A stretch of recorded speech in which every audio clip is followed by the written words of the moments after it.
ورحمة الله وبركاته. الحمد لله وحده والصلاة والسلام على من لا نبي بعده. أما بعد فأعوذ بالله من الشيطان الرجيم. بسم الله الرحمن الرحيم. وتوبوا إلى الله جميعا أيها المؤمنون لعلكم تفلحون. جناب محترم بزرگان دین اور رئیس الوکلا اور دیگر اساتذہ کرام اور متعلم عزیزہ، آج میرا مضمون ہے توبہ کی فضیلت کے متعلق. اس کو میں قرآن اور حدیث سے مختصر طور پر بیان کروں گا انشاءاللہ العزیز. میرے دینی و اسلامی بھائیوں، ابن آدم گناہوں کا پتلا ہے. مجھ سے ہر وقت چھوٹے بڑے گناہ سرزد ہوتے رہتے ہیں. اللہ تعالیٰ بڑے رحیم و غفور ہے، اپنے بندوں پر شفقت فرمانے والے ہیں. قرآن و حدیث میں توبہ کرنے کی ترغیب دی گئی ہے. انسان سے غلطی ہو تو اس کو فوراً اپنے رب کی طرف رجوع کرنا چاہیے. توبہ کی اہمیت کا اندازہ اس بات سے کیجیے کہ اللہ تعالیٰ نے قرآن مجید میں ارشاد فرمایا سورۃ النور 33 نمبر آیت کے اندر، وَتُوبُوا إِلَى اللَّهِ جَمِيعًا أَيُّهَا الْمُؤْمِنُونَ لَعَلَّكُمْ تُفْلِحُونَ. اے مومنو، تم سب کے سب اللہ سے توبہ و استغفار کرو تاکہ تم کامیاب ہو سکو. اور توبہ کرنے سے گناہ نیکیوں میں بدل دیے جاتے ہیں، جیسا کہ اللہ رب العالمین فرماتا ہے سورۃ الفرقان 70 نمبر آیت کے اندر، إِلَّا مَن تَابَ وَآمَنَ وَعَمِلَ عَمَلًا صَالِحًا فَأُولَٰئِكَ يُبَدِّلُ اللَّهُ سَيِّئَاتِهِمْ حَسَنَاتٍ وَكَانَ اللَّهُ غَفُورًا رَحِيمًا. مگر جو توبہ کرے اور ایمان لائے اور نیک کام کرے تو ایسے لوگوں کے گناہوں کو اللہ تعالیٰ نیکیوں میں بدل دے گا. اللہ تعالیٰ بڑا معاف کرنے والا بے حد مہربان ہے. اس آیت کریمہ سے معلوم ہوتا ہے کہ اللہ تعالیٰ توبہ کرنے والے کی قیامت کے دن توبہ کرنے والے کی تمام گناہوں کو نیکیوں میں بدل دے گا، یعنی ہر گناہ کی جگہ ایک نیکی دے گا. توبہ کا مطلب یہ نہیں ہے کہ صرف زبان سے توبہ کے الفاظ ادا کر لو اور بار بار دہراتے رہو، بلکہ توبہ کا مطلب یہ ہے کہ گناہوں اور غلطیوں پر شرمندگی محسوس کرو اور گناہوں کو بالکل چھوڑ دو. دوبارہ کبھی چھوٹا یا بڑا گناہ نہ کرنے کا پختہ ارادہ کر لو اور گناہ کو چھوڑ کر نیک عمل کرنے لگو، یہاں تک کہ توبہ کے بعد آپ کی حالت پہلے سے بہتر ہو جائے.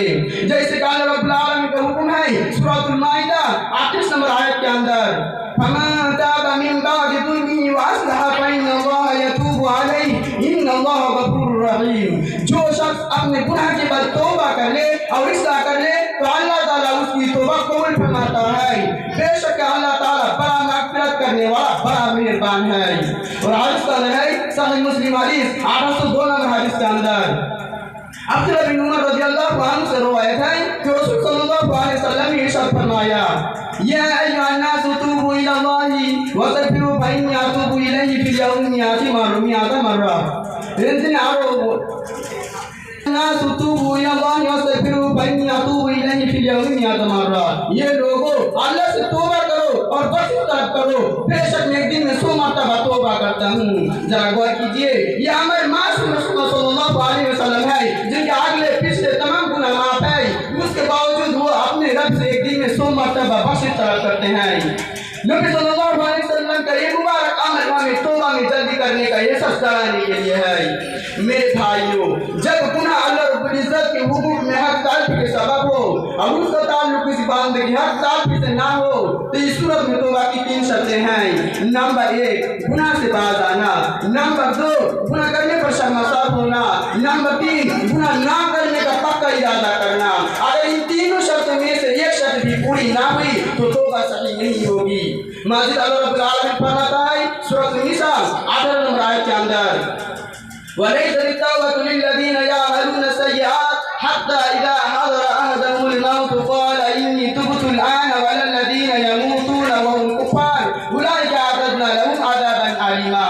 لیکن ان لوگوں کی توبہ نہیں ہے جو ظالموں کو برایا کرتے رہے، لیکن جب ان میں سے کسی کے آگے موت آتی ہوئی تو کہنے لگا اب میں توبہ کرتا ہوں. ظاہر ہے کہ ایسی توبہ سچی توبہ نہ ہوئی. اسی طرح ان لوگوں کی توبہ بھی توبہ نہیں ہے جو دنیا سے کفر کی حالت میں جاتے ہیں. ان تمام لوگوں کے لیے ہم نے دردناک عادت تیار کر رکھا ہے. ان آیت کے اندر اللہ تعالیٰ نے یہ بتلایا ہے کہ بندہ کی توبہ کب قبول ہوتی ہے اور کب رد کر دی جاتی ہے. اللہ تعالیٰ کا وعدہ ہے کہ جو کوئی نادان اور بیوقوف میں کسی گناہ کا ارتکاب کر لے اور پھر جب بھی اس پر شرمندہ ہو اور اللہ کے حضور توبہ کر لے تو اللہ تعالیٰ اس کی توبہ ضرور قبول کرتا ہے. مگر جو بھی گناہ پر گناہ کرتا رہتا ہو اور اپنے گناہ پر کبھی شرمندگی محسوس نہیں کرتا اور جب اس کی آنکھوں کو موت نظر آنے لگتی ہے اور زندگی سے مایوس ہو جاتا ہے تو کہتا ہے یا اللہ میں توبہ کرتا ہوں, تو ایسی توبہ کے اللہ کے نزدیک کوئی قیمت نہیں. یہی وجہ ہے کہ جب فرعون نے اپنی آنکھوں سے موت دیکھ لیا اور کہا میں اس اللہ پر ایمان لایا جس کے علاوہ کوئی معبود نہیں اور جس پر بنی اسرائیل ایمان لائے اور اعلان کرتا ہوں کہ میں مسلمان ہوں, تو اللہ تعالیٰ نے اسے جواب دیا کہ آپ تو تم نافرمانی کر رہے ہو اور زمین میں فساد پھیلاتے رہے اور آپ جب موت میں آپ چاہے تو ایمان کا اعلان کرتے ہو, آپ تمہاری توبہ کا کوئی فائدہ نہیں. اور حدیث کے اندر ہے ترمذی حدیث 3538 حدیث کے اندر ان اللہ یقبل توبۃ العبد ما لم یغرغر, اللہ تعالیٰ بندے کی توبہ حرکت میں آخری ساتھ اٹکنے سے پہلے قبول کرتا ہے.